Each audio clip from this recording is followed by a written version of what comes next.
नहीं, कोई कुछ नहीं। आप मुझे बताइए सर, किस अकाउंट में, किस संगठन में चाइना कहाँ चंदा दे रहा है? और 2014 से आप क्या कर रहे हैं फिर बैठे हुए? चीखता रहेगा, मैं इनका चीख सुनने आया हूँ। दीपक कोई नहीं है चाटुकार चीन का, यहाँ सब भारत। विवेक जी, एक ही बात पे हमारा रिकॉर्ड अटका हुआ है, आपका भी अटका हुआ है, हमारी डिबेट का भी रिकॉर्ड अटक गया है। प्लीज कहने दीजिए उनको। ठीक है, ठीक है। आप भी रिपीट कर रहे हैं बार बार एक ही शब्द। ठीक है, ठीक है। प्रेम जी कंक्लूड करिए। मेरे पास एक स्टेटमेंट आया राहुल गांधी जी का, जिसका जिक्र संगीत रागी जी ने किया है, वो भी मुझे सुनाना है। ये चीन के विरुद्ध अपवाद खड़ा हो रहा है, ऑस्ट्रेलिया और भारत का संपर्क बढ़ रहा है, तो यह देखकर चीन के चंदे पर जीने वाले कम्युनिस्ट भी जो है कोलाहल करेंगे। और राहुल गांधी और चीन के साथ उनका एग्रीमेंट नहीं है क्या? कांग्रेस पार्टी का शी जिनपिंग के साथ खड़े थे और अतुल लोंढे करे किधर है एग्रीमेंट, किधर है एग्रीमेंट, दिखाओ एग्रीमेंट। काहे इतना चिढ़ रहे हो भाई? अभी भी चीन को सौहार्द का सर्टिफिकेट दे रहे हो। 38,000 वर्ग किलोमीटर चचा दे गए, 4,000 वर्ग किलोमीटर पाकिस्तान कब्जा करके दे गया। आपका बड़ा पराक्रम था, बिना आयुध और बिना सेना की पाकिस्तान आधा कश्मीर कब्जा कर लिया। आप बड़े पराक्रमी थे, 38,000 वर्ग किलोमीटर चीन कब्जा कर लिया। कौन सा पराक्रम था भाई? 2014 तक क्यों नहीं वापस ले लिया? इतने बड़े पराक्रमी थे आप। आपको इटली वाली भी शक्ति आ गई थी, यूरोप से भी आपके संबंध हो गए थे, तो क्यों नहीं बीजिंग पे चढ़कर 2014 से अब तक 9 साल आपको हो गए, फिर चिल्लाने लगे। नहीं 10 साल से आप क्यों नहीं ले पाए? चिल्लाने लगा। आप बहुत बड़े पराक्रमी हैं, तो 10 साल से आप ले लेते। अच्छा, एक मिनट, इतना काहे चिचियाते हैं? चीन के झगड़े में हाथ डालने की ऐसे बात नहीं। मैंने तो सीधी बात की, आप बड़े लायक हैं, आप बड़े पराक्रमी हैं, 10 साल से सत्ता में ले लेते। करेंगे ना, लेंगे ना, 10 साल से ले लेते आप नहीं ले लेंगे ना।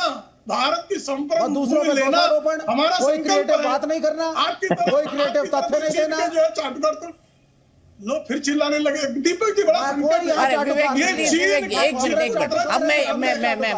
आपने भी रिकॉर्ड अटका दिया विवेक भाई।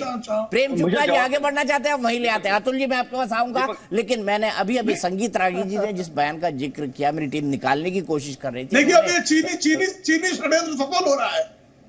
ठीक है, अब मैं जो है राहुल गांधी जी ने क्या कहा था नॉन अलाइन्ड नेशन के उस फोरम पे जब उनसे सवाल पूछा गया, तो राहुल गांधी जी ने क्या जवाब दिया देखिए। और मैंने हिंदी में करने के लिए उस पर एक ट्रांसलेशन भी लगा रखा है, देखिए जरूर। Principle of foreign policy is unfortunately self interest, right? And any Indian government would pay attention to that. So in answering the question, the first step is what is important to us as a country, right? What are we trying to do?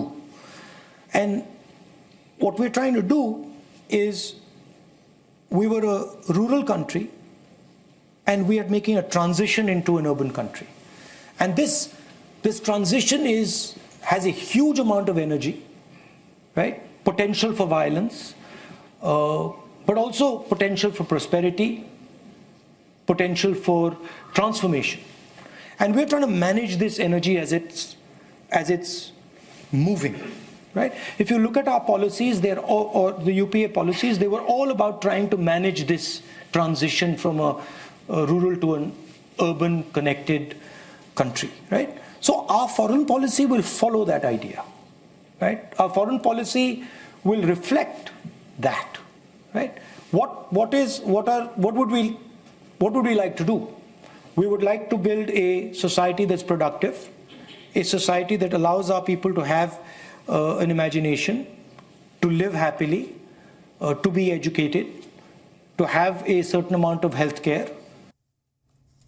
ठीक है, मैं सीधे चलता हूं अतुल लोंढे जी के पास। अतुल लोंढे जी जवाब दीजिए। ये उनसे सवाल पूछा गया था कि जैसे नेहरू जी ने नॉन अलाइन्ड मूवमेंट शुरू किया, आप हंस रहे हैं, मुझे समझ नहीं आया आपकी हंसी का कारण क्या है, लेकिन कोई बात नहीं,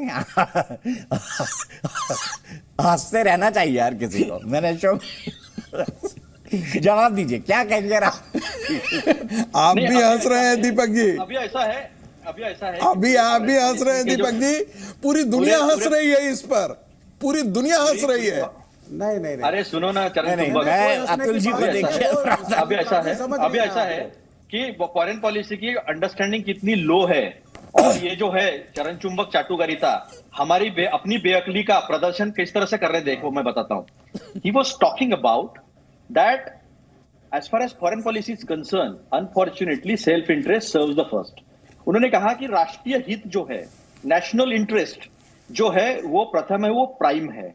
और दो गुट जिस तरह से आपस में भिड़े थे, हिंदुस्तान कभी उसका पार्ट नहीं रहा। हिंदुस्तान ने अपने देश की प्रगति के लिए, दोनों देश के एडवांसमेंट हो, टेक्नोलॉजिकल एडवांसमेंट हो, अर्बनाइजेशन लेकर लोगों को अच्छी सुविधाएं देना, स्वास्थ्य की सुविधाएं, क्योंकि ये तो समझेंगे नहीं।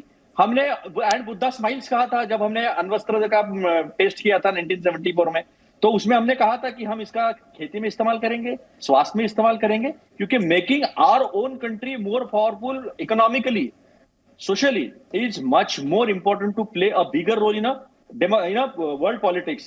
तो ये समझा नहीं, इसलिए मैं हंस रहा था बेवकूफो। यानी अपने अकल का प्रदर्शन करना, इससे बड़ा और क्या हो सकता है। और अभी बताता हूं मैं क्या हुआ। अभी nuclear supply group, energy group है, उस ग्रुप में चाइना ने हमें रोक दिया मेंबर होने से। अभी चाइना ही नहीं है सिर्फ उसमें रोकने वाली, उसमें छोटे छोटे कंट्री है, इसमें न्यूजीलैंड है, उसमें ऑस्ट्रिया है, हाँ, उसमें आयरलैंड है। इन लोगों ने हमें एनर्जी ग्रुप का सदस्य होने नहीं दिया। चाइना जो बार बार रोकती है किसी 2-3 अजर मसूद जैसे लोगों को ग्लोबल टेररिस्ट होने से, और ये कहते हैं डंका बज रहा है। इन्हें फॉरेन पॉलिसी की कितनी समझ है मैंने देख लिया है। Economic being economic power is much more important to play a major role in global world politics, ये भी नहीं समझता इन्हें। और जब उन्होंने बोला कि जो गुट निरपेक्षता है, उस गुट निरपेक्षता में कंट्री जितनी पावरफुल होगी उतना अपना रोल ज्यादा प्ले कर पाएगा। तो हमको रूरल से अर्बनाइजेशन यानी टेक्नोलॉजिकली एडवांस्ड, स्वास्थ्य की दृष्टि से एडवांस, एजुकेशन की दृष्टि से एडवांस, और जो कंट्री इकोनॉमिकली पावरफुल होती है उसका दुनिया सुनती है। और इसलिए दुनिया 2014 तक क्यों सुनती थी, क्योंकि हमने वो करके दिखाया था।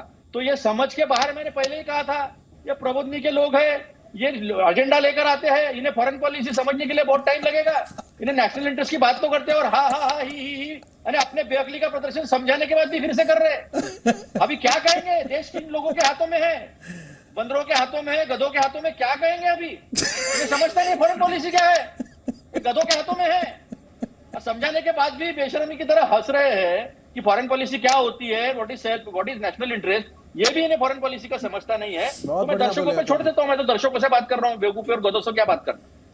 राहुल गांधी कल भारत में पप्पू थे, आज दुनिया में पप्पू हो गए हैं। वो दुनिया के पप्पू हो गए हैं आज के दिन में। वो रोज अपने मुंह पर कालिख लगा रहे हैं। राहुल गांधी को भारत में कोई सीरियसली नहीं लेता था, दुनिया सीरियसली नहीं लेगी। वो जान गए लोग कि अभी आदमी सीरियस लेने लायक आदमी ही नहीं बचा है। राहुल गांधी राजनीतिक तौर पर विक्षिप्त पहले थे, मुझे लगता है बौद्धिक विक्षिप्तता भी उनमें है। राहुल गांधी में बौद्धिक विक्षिप्तता भी है। उनको कुछ भी समझ नहीं है, क्योंकि वो पढ़ते लिखते नहीं है, वो अज्ञानता से भरे हुए आदमी है। दुर्भाग्य है कि आपके जैसा प्रवक्ता, चूंकि चाटुकारिता के बल पर ही प्रवक्ता है, इसलिए आपकी मजबूरी हम समझ सकते हैं। ये आपकी मजबूरी है, ये आपकी मजबूरी है कि उनकी वो किसी ने कहा था इसी टेलीविजन चैनल पर कि राहुल दुर्लभ जाति के मूर्ख हैं। राहुल दुर्लभ जाति के मूर्ख हैं, ऐसा अजय आलोक ने ही कहा था, हम नहीं कह रहे हैं। लेकिन ये वाकई ऐसी चीजों को आप लोगों को आकर, मुझे आपके साथ दया है, आपके प्रति सहानुभूति है, सिंपैथी है। फॉरेन पॉलिसी समझते नहीं है। अरे छोड़िए ना, बात करने की जितनी अकल है उतनी ही तो आप बोलेंगे। जितनी अकल होगी राहुल गांधी को उतना ही बेचारे बोलेंगे। ये उत्तर 10वीं क्लास का एक बच्चा भी बेहतर दे सकता था। इसका मतलब है कि राहुल गांधी का IQ एक 10वीं क्लास के बच्चे से भी घटिया है। एक आर्थिक शक्ति होना और एक आर्थिक शक्ति होना दुनिया के, मैंने कहा ना कि राहुल गांधी की IQ एक 10वें क्लास के बच्चे से भी नीचा है। लेकिन दुर्भाग्य है कि पारिवारिक पार्टी होने के कारण आपकी चाटुकारिता ही विवेक जी के पास चलता हूँ। विवेक जी, आप सहमत है राहुल के बयान से?